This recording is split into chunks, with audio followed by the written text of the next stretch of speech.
Everyone saw the playoff run, but not everybody saw what Pete Golding was doing.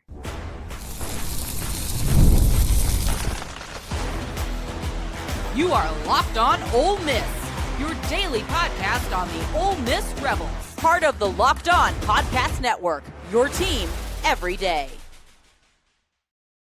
Hello, I'm Steven Willis. On today's show, Pete Golding finally speaks to the media today after the playoff run. We'll explain why managing elite talent is critical to this season, but we will start with the 4D chess move from last season that might be still shaping Ole Miss. All of that and more on today's Locked On Ole Miss podcast. The 4D chess that I am referring to is the role of John David Baker during the playoff run. We did shows during that time frame of kind of guessing what Pete Golding might be thinking about. And honestly, it might be more complex than even what we thought at that point. John David Baker was hired, just so you know, at the very beginning of the December cycle, somewhere before the first playoff game against the Tulane Green Wave. And it was in the fallout when Lane Kiffin was pulling all of the shenanigans he could during that time frame with his staff and stuff like that, pre-portaling, tampering, all of that stuff was happening. But Pete Golding used that to his advantage. And he decided to play a little bit of 4D chess, something that people assigned with Lane from time to time. But the 4D chess that I was thinking of is, hey, let's retain as many of these offensive coaches as possible, many of these offensive players as possible, and bring in a coach to try to maximize that skill set in case they come back. At the same time, that coach can be building a transfer portal, pre-portal roster before the playoff run happens. And the longer Ole Miss goes, the better off that they will be. Ole Miss, of course, played 3 playoff games. And John David Baker got more instrumental as the playoffs went on. We're not going to worry about the transfer portal right now. We will simply worry about the offense. Now, the co-offensive coordinator when Charlie Weis got to Ole Miss was John David Baker. They were co's. Now, the play caller at the time was Charlie Weis Jr. because of photographic memory and stuff that we talked all about. But he was a good offensive coordinator that handled the bulk of the work when Lane Kiffin was at Ole Miss. It took a long time for people to realize that, but I'm glad they finally did. Charlie Weis is a good dude. As soon as it was decided that everything was going on, Charlie Weis gave his commitment that he was going to coach the offense throughout the run of the playoffs. Didn't matter what. He was going to be there. If you want proof of that happening, look at the contract extension that Charlie Weis got to make sure that he stayed on the staff whenever they got worried that Charlie Weis Jr. was going to stick around. Pete Golding saw everything that was going on and realized the whole time that he wanted John David Baker. Remember, at that time frame, John David Baker was a very hot commodity for Virginia Tech and for South Carolina, but John David Baker wanted the Ole Miss job. And I think it was pretty much in the cards from very early on that John David Baker was going to come back. But Pete Golding still needed to play a little bit of 4D chess as well. We have Charlie Weis Jr. that is said he was going to stay throughout the playoffs. That became ironclad. John David Baker was coming in at the beginning of December. You had to make sure that no shenanigans were going to happen from the very beginning that could kind of throw a wrench into this whole plan. So John David Baker was sitting there and got to look at the roster throughout the playoffs.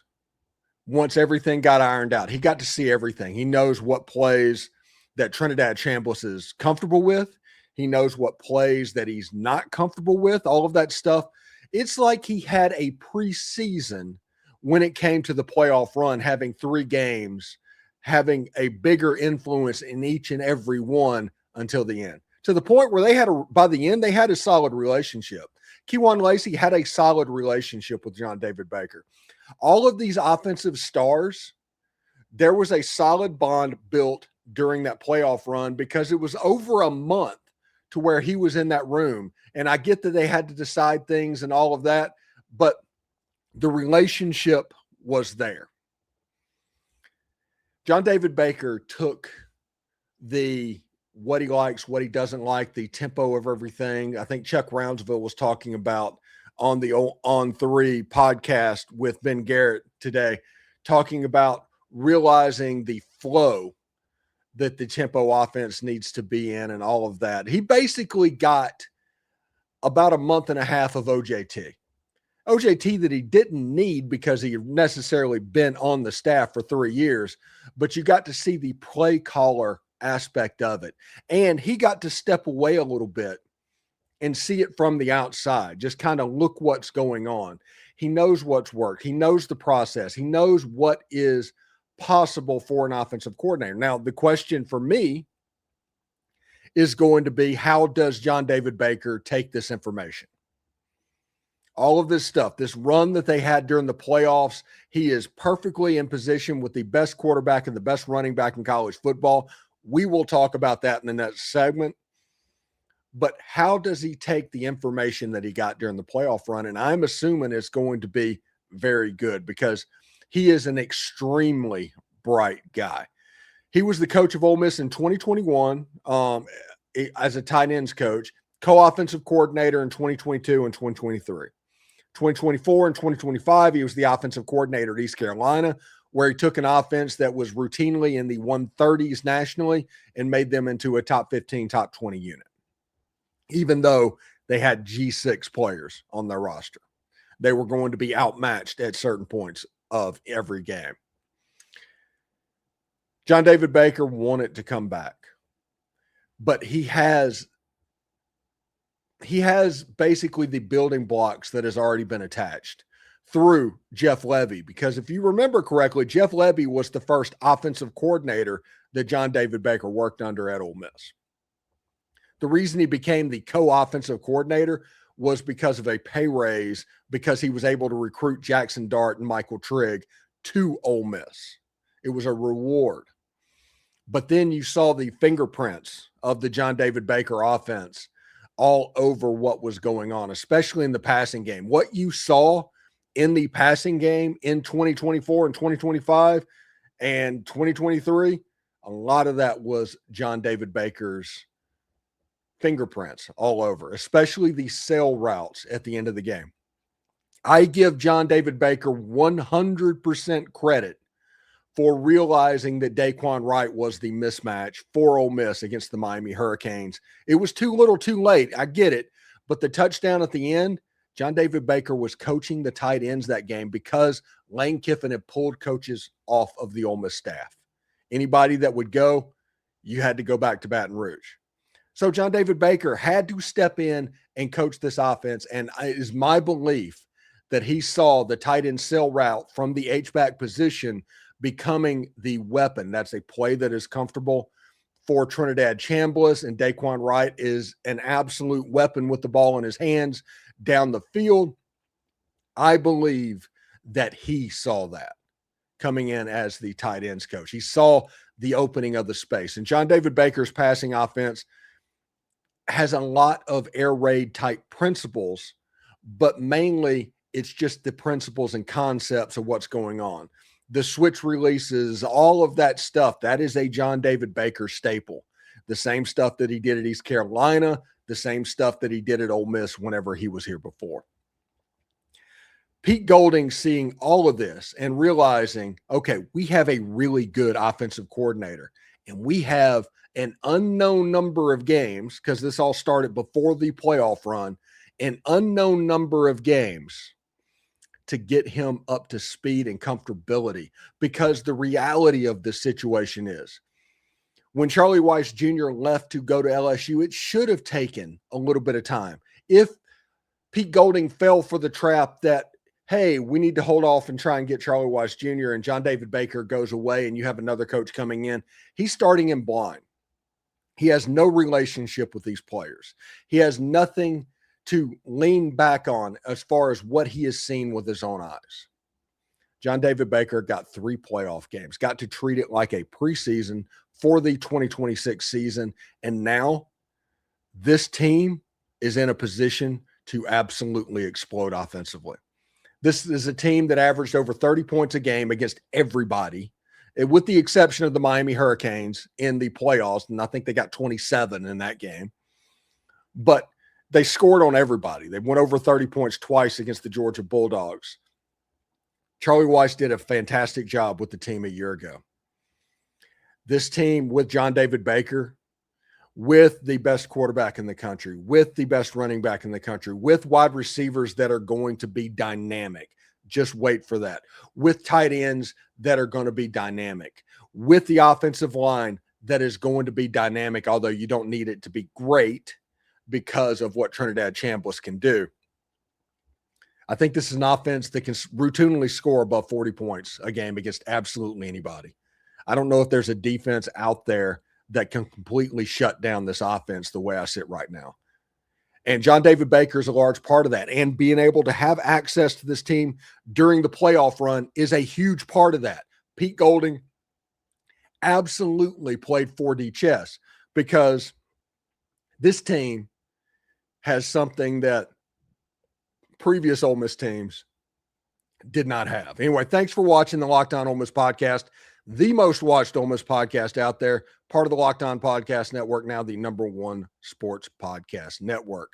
That's because of fans like you watching content like this, and thank you very much for that.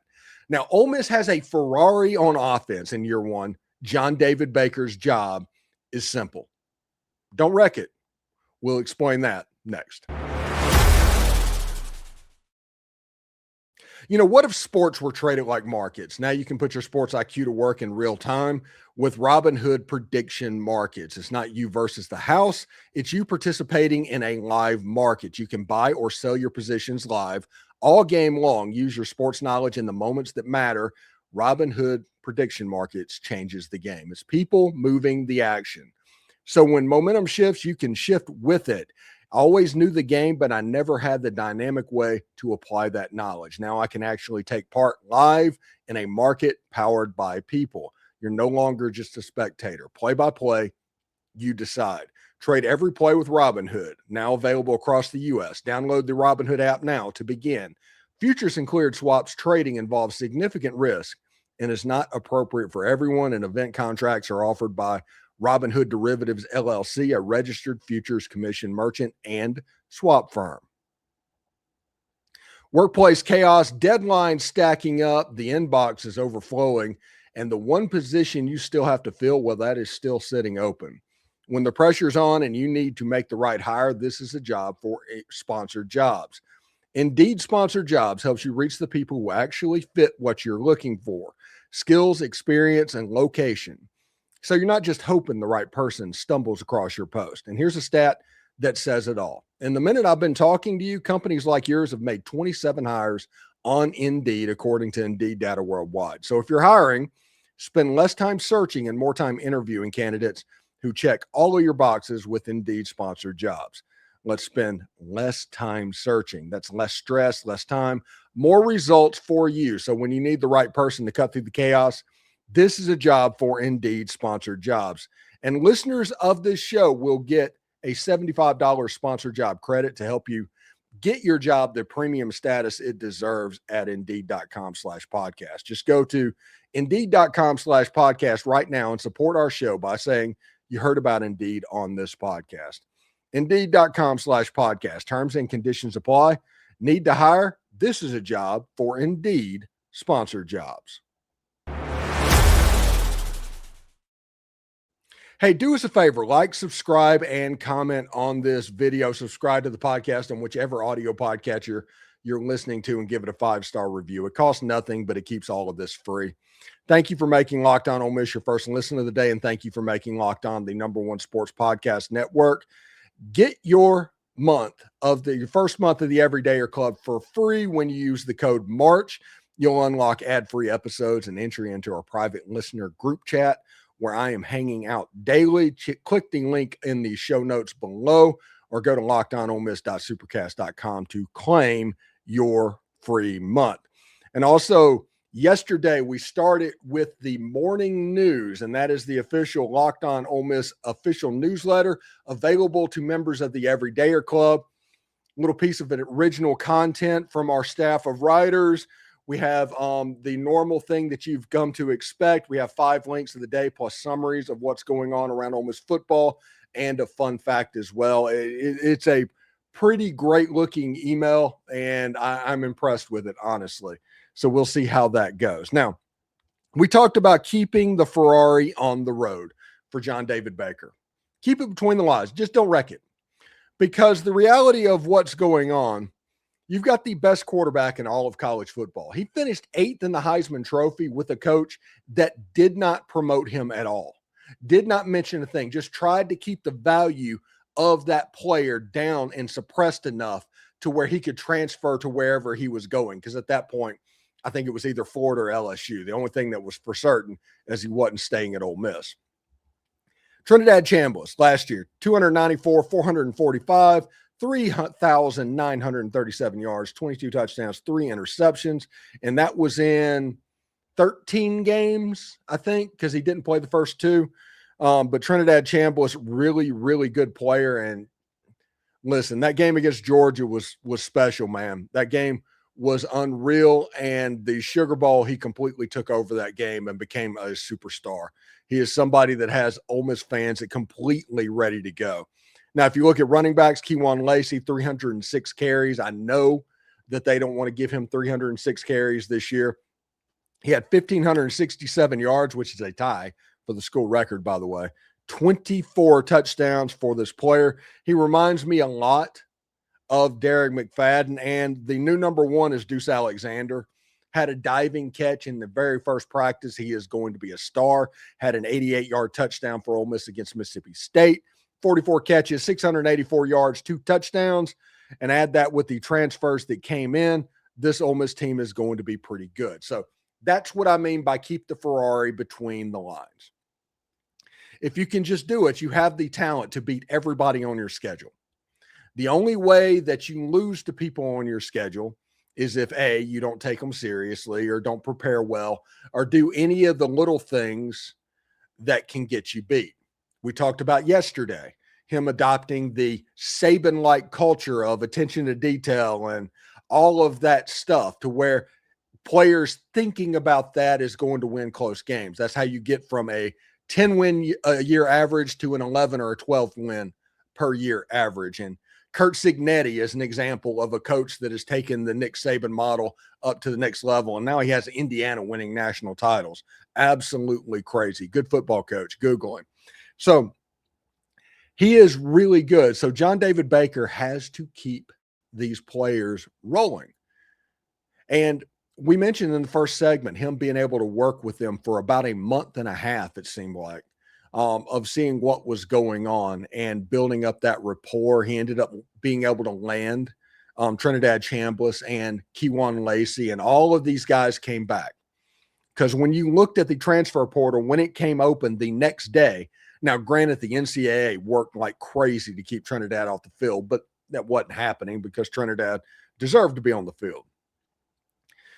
But Trinidad staying at Ole Miss, Kewan staying at Ole Miss. And honestly, if the NCAA wouldn't have pulled the crap that they pulled, I think Caden Lee would have stayed at Ole Miss. But the way it sits right now, you're like, okay, these are the holes that we need to fill. And they went out and got unbelievably talented wide receivers. Ole Miss has a niche that they hit in the wide receiver transfer portal market. You don't get Eric Singleton, who everybody wants, that's going to cost $2 million. You go out and get Darrell Gill. And not any disrespect against Darrell Gill, but he is an extremely talented wide receiver that had horrible quarterback play. The same thing with Deshaun Stribling. The same thing has happened over and over again. Ole Miss gets wide receivers that are extremely talented that just have bad quarterbacks. And they did that with Darrell Gill and Johntay Cook. Johntay Cook is somebody that I think has a chance to be very special, Elijah Moore level, if he breaks out. I have a theory about him. We will talk about it as it gets closer. It's going to be on John David Baker to figure out how to make these elite players work together. We talked about the relationship that he had back in the season, but it's going to be how he deals with those elite players. And if he can make it work, they're going to score a lot of points. They're going to be crazy explosive because this is the reality, okay? everybody that's watching and listening to this podcast that doesn't agree with me, this is what I have to say about that. You have the best quarterback in the country, bar none. But we're not even going to talk about that. But that's the point where it starts. When you're playing defensively against teams, they're going to immediately focus on Trinidad Chambliss. Well, next to him is the best running back in the country, who ran for 1,500 yards the year before and 24 touchdowns. So you've got to at least split your focus. And now it's run, pass, and all of this. You got a couple of jets on the outside. Darrell Gill can absolutely fly. Deuce Alexander can absolutely fly. Johntay Cook was an electric factory at DeSoto High in Texas. If he puts it all together, which he started to do at Syracuse last year with, what was it, 45 catches? Let's see what the number. 45 catches, 549 yards, 2 touchdowns with no quarterback play. If you keep that between the tracks, this is an offense that's going to score and score a lot. The question that you have going into spring practice are the tackle positions. Terez Davis, in my opinion, is going to start at left tackle. That's going to happen. You have the middle of your offensive line, Patrick Kutas, Bryson Sanders, Delano Townsend, that taken care of. 4 out of the 5, I think, are done. Comes down to the right tackle position, the Carius Kern, the Tommy Kinsler, the Connor Halls, those type players. And if they can make it work, you're going to see a very good football team offensively for Ole Miss. And we haven't even talked about what happened on the defensive side of the ball, because for the first time in about a half a decade, and in the first time in the NIL era, the defensive side of the ball may have gotten preferential treatment. So they brought in some dudes. So we will talk about them as we move on towards summer. Remember, we're free and available on all the podcast apps and on YouTube. And a special hello to the everydayers who make this show what it is, your team every day. Pete Golding meets the media today. Yeah, it's pretty good, right? But what will we actually learn about this Ole Miss team? That's coming up next. Welcome to the 5-hour energy flavor draft with 18 different flavors to choose from, including new options like confetti craze, fruity rainbow, and cotton candy. There's something for everyone. The board is set. The flavors are ready, and I have my number one pick for the 5-hour energy draft. Now, I'm going to do this to the chagrin of Chris Marler of Locked On Gamecocks. He is of the opinion you cannot have grape or berry as your number one flavor draft pick, and I disagree. And this is why. To be a number one draft pick, you need availability. No matter which grocery store, which drugstore, which convenience store you walk into, you can walk out with a grape 5-hour energy. That alone gets them to the top of the pack. Now, if taken to the fact it's delicious as well, and you have a number one draft pick as well. So that is my top flavor. Now, I do have sleepers. I think pomegranate has the chance to be really good with their tangy kick of what's going on. I like that. And if you have a sweet tooth, of course, confetti craze, fruity rainbow, cotton candy, they're all delicious, honestly. But, you know, we talked about grape, so berry would be available as well. So maybe that one goes up the list. I see there's so many flavors. I'm a little bit confused of what can happen. I think that one of the flavors you need to look at that they need to make is cherry limeade. Love cherry limeade. It's absolutely fantastic as a flavor. Maybe bring that over into the 5-hour family. So find your new flavor of 5-hour energy shots available online at 5hourenergy.com or at Amazon. All right, so Pete Golding meets the media today for the first time since, I guess it was the post-game press conference after the Miami loss back in January, like January 8th or something like that. There wasn't a signing day press conference, which I get that there's not a need for a February signing day press conference. The only reason you go out and do those is brand recognition. But, you know, you're signing 4 players in the spring transfer portal or spring signing period. Those aren't exactly dudes, but I get it. You can be in front of the media and have all that thing. And with all of the stink that I guess Debo put with his tamper tantrum that he had, I that might have played a role in it as well. But this will be the first time that Pete Golding has met the media. I'm curious to see what he thinks about this team moving forward. He's a guy that kind of says what's on his mind, unlike what we had the last 5 years, where it sounds like he said something, but he actually didn't say anything. So I'm curious to see how Pete Golding reacts to this team moving forward. We're getting ready to start putting pads on. Contact's going to happen. You're going to see players rise. You're going to see players fall. But the important thing whenever that happens, before the next time that we talk to Pete Golding, is the trenches. Because you will finish your acclimation days and be out there with the shoulder pad.